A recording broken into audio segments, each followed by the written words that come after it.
Jesus, o Rei dos Reis, passou 3 dias no inferno, mas o que é ainda mais surpreendente é o que ele fez enquanto estava lá. Nosso Senhor Jesus é um pregador da justiça. Ele nunca para de falar sobre seu Pai. E isso foi verdade mesmo na morte, pois Cristo também sofreu uma vez pelos pecados, o justo pelos injustos, para trazer você a Deus. Ele foi morto no corpo, mas vivificado no espírito. Depois de ser vivificado, ele foi e proclamou aos espíritos aprisionados, aqueles que foram desobedientes há muito tempo. Quando Deus esperava pacientemente nos dias de Noé, enquanto a arca estava sendo construída, dentro dela, apenas poucas pessoas, 8 ao todo, foram salvas através da água. Isso mesmo, Jesus estava vivo em espírito, mesmo após sua morte e antes de sua ressurreição. Antes de aparecer a seus apóstolos, ele estava pregando aos espíritos aprisionados. Isso gerou muitos debates sobre se Jesus estava pregando para a humanidade que perdeu suas almas no dilúvio ou para os anjos caídos, conforme alguns acreditam. Pedro nos dá uma dica mais tarde, em 2 Pedro 2, versículo 4, onde está escrito: pois Deus não poupou os anjos quando pecaram, mas lançou-os no Tártaro, colocando-os em correntes de escuridão, reservados para o julgamento. Tártaro é um lugar separado do inferno, uma prisão onde eles são mantidos reservados para julgamento. Portanto, parece bastante claro que Pedro estava falando sobre anjos caídos quando mencionou espíritos sendo pregados na prisão.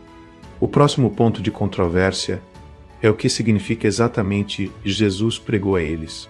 Provavelmente não significa que os anjos caídos têm uma segunda chance, mas não estamos exatamente certos.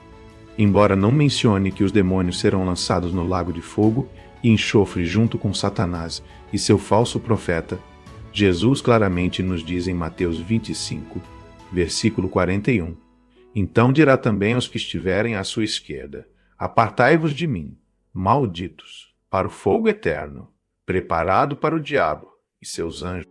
Portanto, os anjos do diabo serão de fato lançados nesse fogo eterno, junto com Satanás.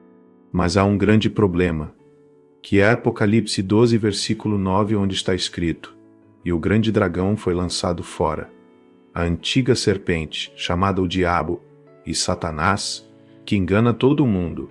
Ele foi lançado na terra, e os seus anjos foram lançados com ele.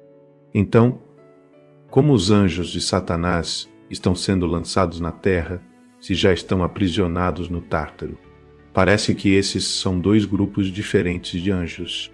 Não estamos dizendo que eles terão julgamentos separados, mas, interessantemente, a Bíblia reserva esses anjos caídos para julgamento. Ao invés de apenas lançá-los diretamente no lago de fogo, junto com o diabo e seus anjos, Jesus pregou diretamente para aqueles anjos que estão aprisionados no Tártaro desde os dias de Noé. Sem dúvida, ele teria declarado sua vitória sobre o diabo, anunciando que o tempo está próximo para eles serem libertados e julgados. Mas que tipo de julgamento eles receberão?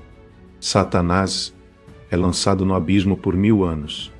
Poderia ser que os anjos caídos tenham passado seus dias lá antes de serem libertados junto com Satanás e o resto de seus anjos? É bastante possível. Não estamos completamente certos.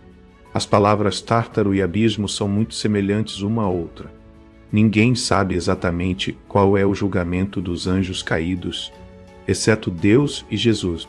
Por exemplo, Satanás é lançado no lago de fogo e enxofre, enquanto aqueles que não estão escritos no livro da vida são lançados no lago de fogo, significando a segunda morte.